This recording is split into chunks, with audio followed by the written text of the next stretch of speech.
we've been covering AI a great deal for about a year, and it's amazing to me how much it's changed. We've been covering the whole issue of going through your archive and tagging it and indexing it. A wise friend who's in the engineering community, executive area, said to me not too long ago that AI is going to transform the way we produce news in this industry.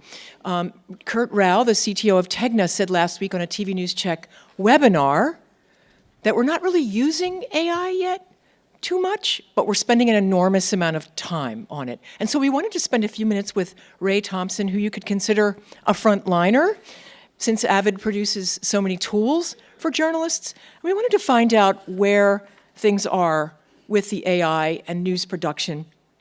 Avid, in September at IBC, unveiled a whole suite of AI-powered tools that work with platforms like Media Composer and Pro Tools and Media Central to help producers, not just in mundane tasks, but even to create packages. Ray, and there's something called Avid Ada now. And she doesn't ask you for a date like right. Some AI characters do. Talk about one of the things that I was impressed that Ada does is recommend videos. How does that work? Sure. So Avid, first of all, thank you, by the way, for having me. So Avid has been doing AI for actually quite some time now. If you think about phonetic search, script sync, items like that, we've actually been delivering tools that are already leveraging some form of AI for a number of years.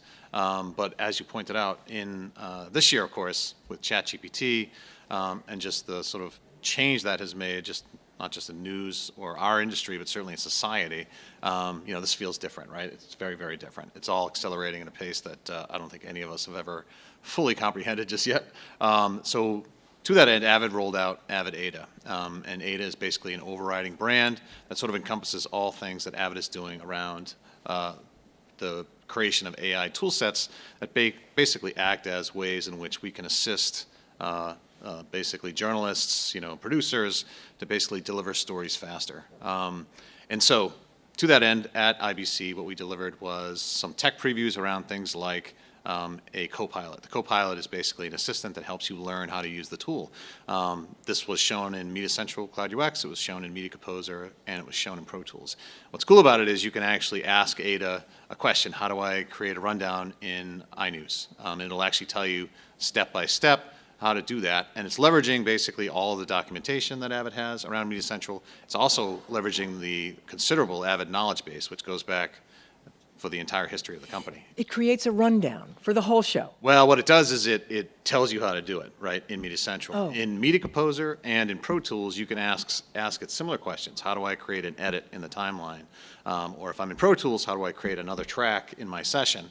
And it'll tell you how to do that. But then you can also ask Ada in those two instances, tech previews again, but you can ask Ada then to go ahead and do those functions, and it will actually go and do those functions. And you begin almost a dialogue with Ada, because Ada is now asking, okay, if you want me to create the second track in your session, what do you want to use as source material, right? So then you tell it what you want to use, it goes and gets it, and it places it into the timeline. And so this is what we showed as a tech preview at IBC. We also showed, as you mentioned, the recommendation engine. The recommendation engine is really cool because it's basically leveraging semantic AI, right? And so what it's doing is leveraging language models, right, as well as machine learning, to be able to basically give you recommended videos to use as part of a story. So what you do is, and you can see this right out in the show floor here, you basically start typing.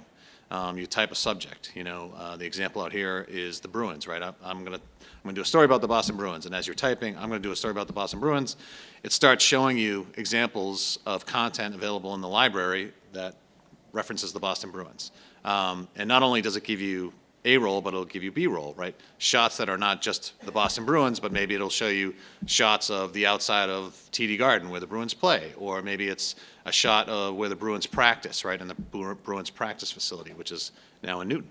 And so it'll give you not only the core content of what you're typing, and it does it in real time, like as you're typing the text, but then it gives you these B-roll shots that you can also use to help accelerate the development of that story and put all those assets into Collaborate. Collaborate, if you're not familiar, lives inside of Media Central and basically allows you to sort of create task-oriented news stories, right? So you can assign different tasks to different people, and then you develop the story, and everybody does their job. Well, this is one of the components now of that. Again, tech preview, but it's something we showed at IBC.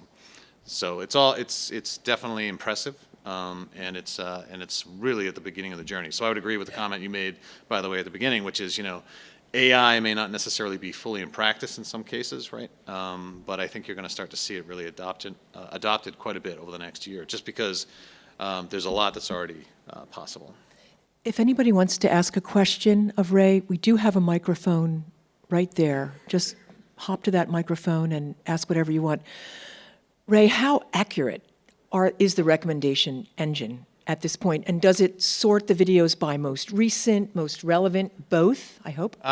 It does most recent, most relevant, yes. And it's very accurate, right? So basically Semantic is using, again, these language models that are basically creating associations based on exactly what you're typing in. And so that's why Semantic is different from, say, some of the other prior ways in which cognitive or other AI technologies and methodologies have been implemented in the past, because it's not necessarily indexing the content. There's no metadata that it's looking at here. This is literally analyzing the library and bringing it up as you type it. And again, that's using these larger language models, natural language processing, a whole host of other techniques that basically allow you to go ahead and do this and deliver a high accuracy. So yeah, it's very accurate. That's what surprises me. We've been doing panels at TV News Check events for a year now about technology that can crawl your archive, tag and index it, allow you to search it. You get a video like that. Mm-hmm. You don't even have to tag and index. That's kind of, does Ada or does your process tag while it's looking, or we don't need that anymore? No more tagging. It's not tagging, yeah. Okay. So the tagging part, right, which is what I think people have been using and or leveraging in many ways, right, in a lot of tool sets for years, right? You're using the ability to, just like you said, use AI to do like scene recognition, facial recognition. You're extracting metadata, you're encapsulating that around the clip, and then now you're searching on that metadata, right? Well, Semantic is completely different, and it's just analyzing in real time what's available in the library, again, using a whole host of different methodologies in order to basically deliver you, very accurate results very quickly in real time. And it isn't just, the topic you're asking about, it's associated topics as well. So it's able to recommend not just the core content of what it is you're looking for, but give you options as to ways in which you can enhance that content with, B-roll, right? Stuff that you are shooting anyway, right? So anything that's in the library is certainly available. Another thing I'll mention too, right? So in Media Composer, the other thing that is actually shipping in the product, I mentioned script sync and phrase find. Both are features that have been long, big differentiators for folks who use Media Composer, certainly for post, right, for movies, documentaries, and so on. People live and die by script sync and phrase find. Well, we've completely swapped that entire engine out with AI tools, and that's actually shipping now, right? So that whole engine got recreated. The other thing that it does now is transcripts and transcript creation. So you can actually create a transcript like almost instantly, and then you can look at the transcript. You can actually look at specific points. You can actually add markers at very specific points throughout the course of a clip. You can ask Ada to do a summary of what's being mentioned in an interview clip. So if you have recent content, old content, Ada can actually look at what that subject is saying throughout the course of the clip, give you a short summary, a medium summary, a really long summary if you want, of exactly what's being discussed in that particular clip, so you can leverage, okay, do I want to even use this clip in my story or not? So those are just some of the other things. You can also do things like language processing, so you can switch languages on the fly as well. So I can go from English to Portuguese to Spanish to German, all of which happens like that, right? And these are all tech previewed items that you can see in Media Central now. And again, out on the show floor, Kent is out there, he can show it to you.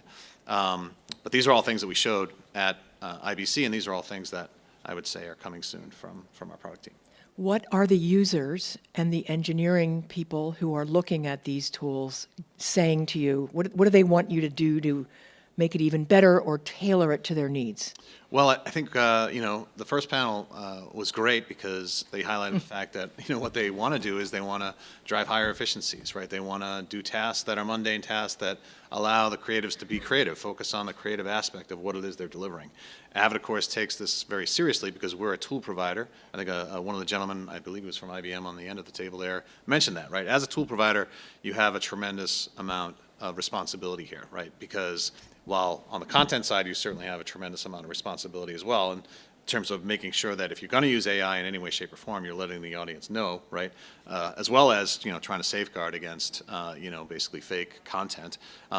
We also are now the tool you're using to basically do that function, right? So we take that extremely seriously, as you would expect. And so we're taking a very metered approach, right, in terms of how we're rolling out these AI tool sets to make sure that we're adhering to the standards, right? And in fact, EU just came out with their AI standards, and just see if I go to the right slide here. Sorry, I'm jumping ahead a little Skipping bit. around for I'm Chris. Sorry, Chris. But basically, these are really the tenets by which we're living by when it comes to AI at Avid, and this is very much mirroring what just came out from the EU. So there's some slight differences here, but basically, this is what we're looking at. These are the types of conversations that are happening inside the company every single day as to what we should be thinking about before we roll out any of these types of features. There's script writing that happens too in Ada. Yeah. Which is that the recommendation engine that does that, or is that something else that does that? That's something else. I mean, Ada, the recommendation engine is really for the content piece. So if you're in Collaborate, for example, there's a whole host of tools in Collaborate, but one of them is basically the ability to create a script. You can either assign tasks to people, or you can create a script and you start writing the script, and as you write it, it starts making recommendations. We can enable things like transcript creation, right, on the fly. It happens very quickly. One of the features that's coming out in a version of Media Composer soon will allow you to basically save that out as well, by the way, save that transcript that's been created by Ada. Again, leveraging the technology that replaced what was driving script sync and phrase find.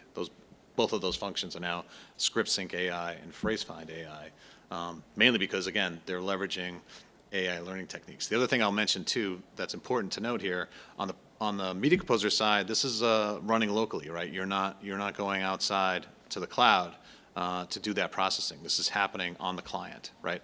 In the Media Composer example. In the Media Central examples, where we're using some of these other AI methodologies, you are leveraging cloud, right? You are going out to the cloud. So different approaches, all falling under that same Avid Ada umbrella.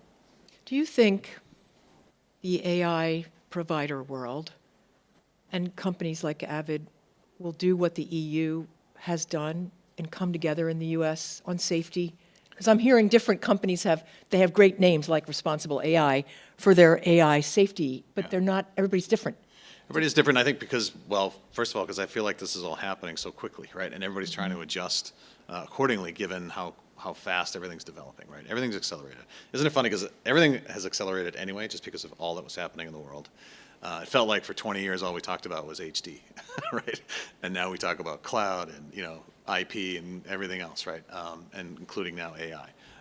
So it's all happening at an extremely fast pace. So to that end, yes, we are trying to, take as much input as we can, trying to listen to and/or work with, other entities to try and drive standards that will hopefully help us govern our approach, right, to make it safe, usable, and sustainable for the long term, while at the same time allowing, again, the content creators to focus on the creative aspects of what it is they do every single day, and take out some of these mundane tasks that maybe, are just that, mundane, right, and easily processed, right, through AI. So. Do you have a sense of how these tools will increase the number of stories that get produced today? Because TV News Check's been hearing for like 2 years now that the number one challenge at media companies, no matter what size, is producing more content for a multimedia world. I mean, can you guess yet at if I produce 2 stories a day, will I be able to produce 4? Or is that, I mean, It all depends. Yeah, totally, completely possible. I think it all depends on how much you adopt some of the aspects of what AI offers, right? Because AI can do a whole host of different things.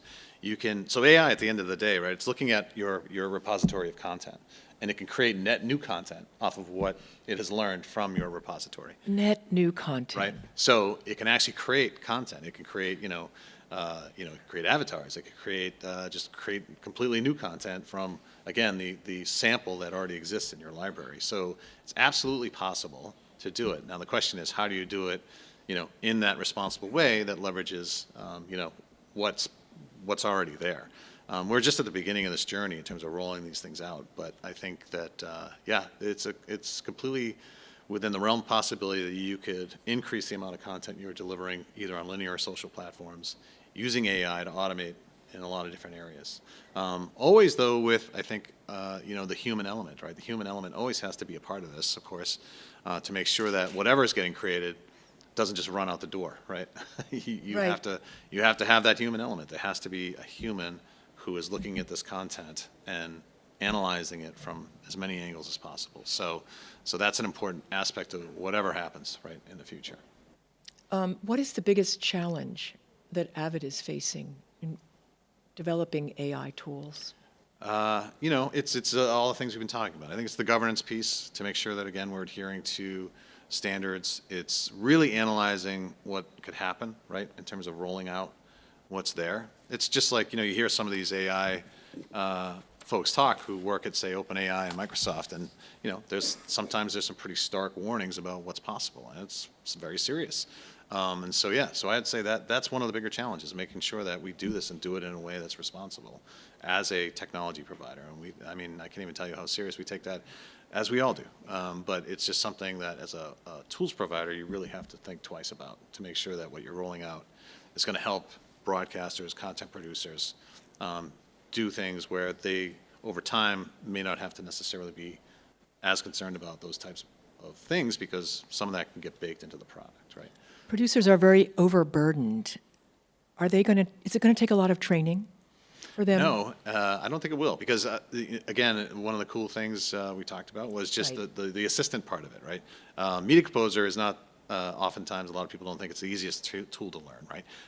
So something like AI is a game changer for Media Composer because if you're an up-and-comer who maybe is intimidated by looking at a Media Composer, now you have this assistant. You literally just have a conversation with it. And not only is it telling you what to do and how to do it, but it can actually do it for you, right? And then you learn, right? Now you see how these things get created. And it's really interesting because now you're having this conversation with Ada, right? That otherwise you probably wouldn't have.